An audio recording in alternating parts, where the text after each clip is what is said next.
Welcome to my channel set tax சேனலுக்கு உங்களை அன்புடன் வரவேற்கிறேன்.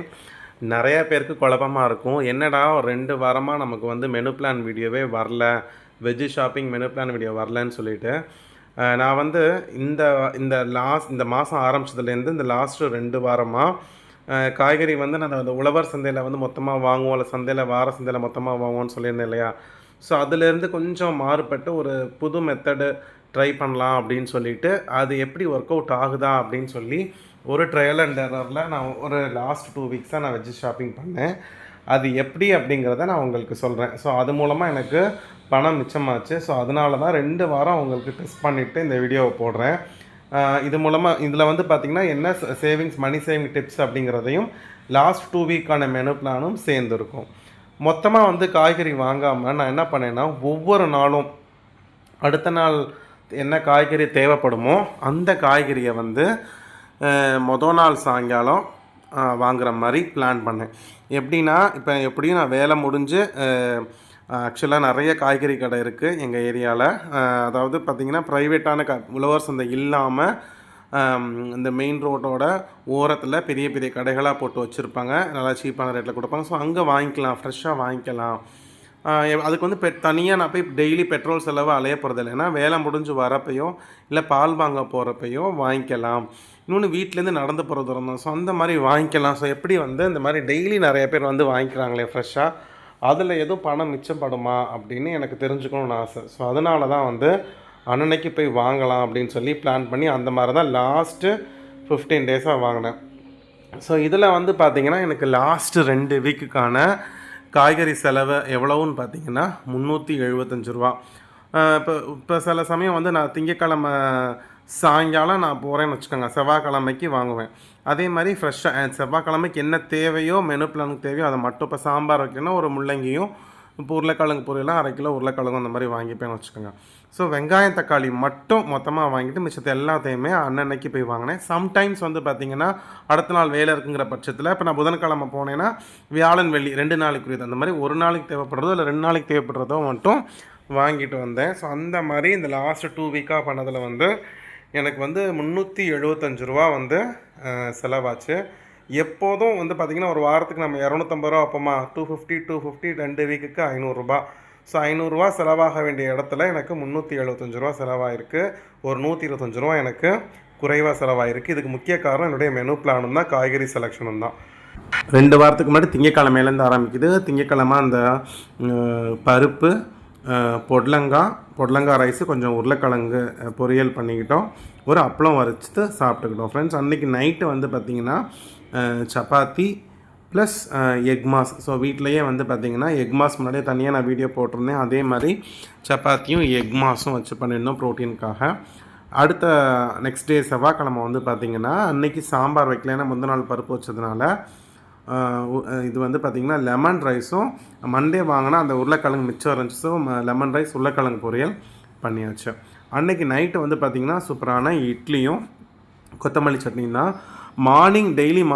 டெய்லியுமே தோசை தான் ஃப்ரெண்ட்ஸ். என்ன குழம்போ அந்த குழம்பு தான் ஊற்றிப்போம். இன்கேஸ் லெமன் ரைஸ் செய்கிற அன்றைக்கி இட்லி பொடி இப்படி தான். ஸோ அதனால் மார்னிங் வந்து நான் போடலை. நெக்ஸ்ட்டு புதன்கிழமை வந்து பார்த்திங்கன்னா சாம்பார் சாப்பிடணுன்னு ஆசை வந்துருச்சு. ஸோ அதனால் கத்திரிக்காய் சாம்பார், அதுக்கப்புறம் வந்து பார்த்திங்கன்னா வாழைத்தண்டு பொரியல், மாம்பழம் வந்து இன்லாஸ் வீட்டில் கொடுத்துருந்தாங்க.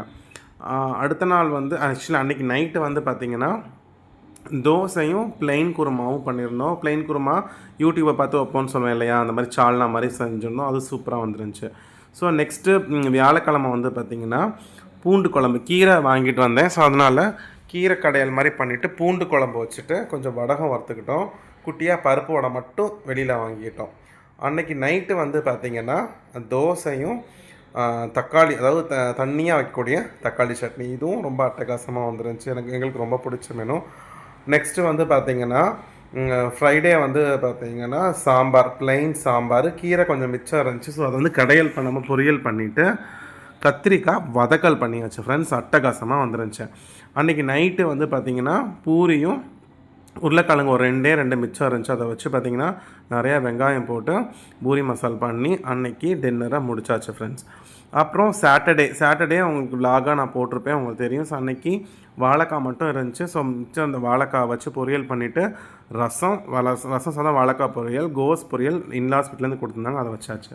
ஸோ அன்றைக்கி நைட்டு வந்து பார்த்திங்கன்னா தோசை தேங்காய் சட்னி. ஸோ இதுக்கு லாஸ்ட் வீக்குக்கும் முந்தின வீக்கோட மெனு பிளான் இதோட முடிஞ்சிருச்சு. ஸோ ஓகே, அடுத்த வாரமும் நம்ம ட்ரை பண்ணுவோம் அப்படின்னு சொல்லிட்டு தான் அங்கேயும் அதே மாதிரி வாங்கினோம். அன்றைக்கி மண்டே வந்து பார்த்திங்கன்னா கத்திரிக்காய் போய் வாங்கிட்டு வந்தேன். பசங்க ரொம்ப கத்திரிக்காய் சாப்பிட மாட்டேங்கிறாங்க, அதனால் எகெயின் வாங்குவோன்னு சொல்லிட்டு கத்திரிக்காய் வதக்கல், ரசம், தேங்காய் சாதம், கத்திரிக்காய் சட்டி சாதமும் சாப்பிட்டோம். ஸோ தேங்காய் சாதமும் சாப்பிட்டு கத்திரிக்காய் வதக்கல் பண்ணணும், அட்டகாசமாக வந்துருந்துச்சு. அன்றைக்கி நைட்டு தோசையும் பூண்டு சட்னியும் வாங்கி செஞ்சுருந்தோம் ஃப்ரெண்ட்ஸ். சூப்பராக இருந்துச்சு. எத்தனை பேருக்கு பூண்டு சட்னி பிடிக்குங்கிறத சொல்லுங்கள். அடுத்து செவ்வாய்க்கிழமை முள்ளங்கி கேரட்லாம் போட்டு சாம்பார் வச்சுட்டு உருளைக்கிழங்கு பொரியல் தான், அந்த வேக வச்சு நம்ம பண்ணக்கூடிய உருளைக்கிழங்கு. ஸோ உருளைக்கிழங்கு எங்கள் வீட்டில் வாரத்தில் எப்படியும் ஒரு நாள் வாங்கிடுவோம். அன்றைக்கி நைட்டு வந்து பார்த்திங்கன்னா தோசையும் வதக்கல் சட்னியும் அரைச்சிருந்தோம் ஃப்ரெண்ட்ஸ். அதுக்கப்புறம் வந்து பார்த்திங்கன்னா மார்னிங் வந்து அவசரத்துக்காக தக்காளி தொக்கு மாதிரி பண்ணியிருந்தாங்க, அது இருந்துச்சு. ஸோ அதுவும் வச்சு சாப்பிட்டு முடித்தாச்சு. நெக்ஸ்ட் டே வந்து பார்த்திங்கன்னா பூண்டு குழம்பு, சின்ன வெங்காயம் போட்டு குழம்பு வச்சு அன்றைக்கி நாங்கள் காய் செய்யாமல் என்ன பண்ணிட்டோன்னா முட்டை பொரியல் மாதிரி, அதாவது எக் பொடி மாஸ் மாதிரி செஞ்சு அன்றைக்கி டின்னரை லஞ்சை முடிச்சாச்சு. டின்னருக்கு வந்து என்னென்னு தெரியல, இட்லி தோசை போர் அடிச்சிட்டு இட்லி உப்புமா சாப்பிட்ணுன்னு கொஞ்சம் கிரேவிங்காக இருந்துச்சு. அதனால் அதுக்காகவே இட்லி சுட்டு இட்லி உப்புமா பண்ணியிருந்தோம். அட்டகாசமாக சூப்பராக வந்துருந்துச்சு. ஸோ அடுத்த நாள் வந்து பார்த்திங்கன்னா வியாழக்கிழமை புளி சாதம் செஞ்சு ரொம்ப நாள் ஆயிடுச்சுன்னு சொல்லிவிட்டு புளி சாதமும் உருளைக்கிழங்கு பொரியல் தான். ஸோ எகெயின் உருளைக்கிழங்கு தான் எங்களுக்கு என்ன அப்படின்னா புளி சாதத்துக்கு வேறு எடுக்காது காம்பினேஷன். அன்றைக்கி நைட்டு வந்து பார்த்திங்கன்னா பசங்க பூரி கேட்டிருந்தாங்க.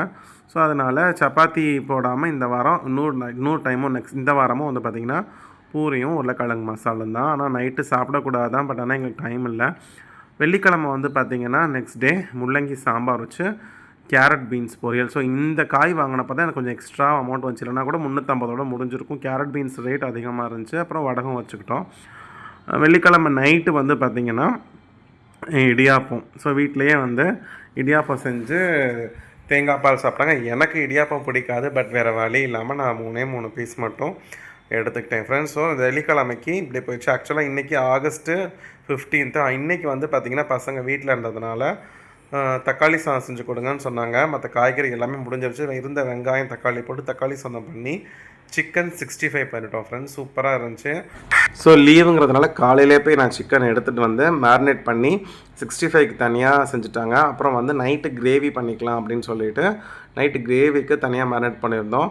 ஸோ கோதுமை பரோட்டா ட்ரை பண்ணுங்கள் அப்படின்னு சொல்லி வீட்டிலையே கோதுமை பரோட்டா ட்ரை பண்ணோம். லீவுனாலே நமக்கு பாருங்கள் பசங்களுக்கு ஏதாவது செஞ்சு கொடுக்க வேணலன்னு சொல்லி ஒய்ஃப் கூட சங்கடப்பட்டுட்டு இருந்தாங்க. பட் ஆனால் எனிவேஸ் பிள்ளைங்களுக்காக நம்ம செஞ்சு தான் ஆகணும்.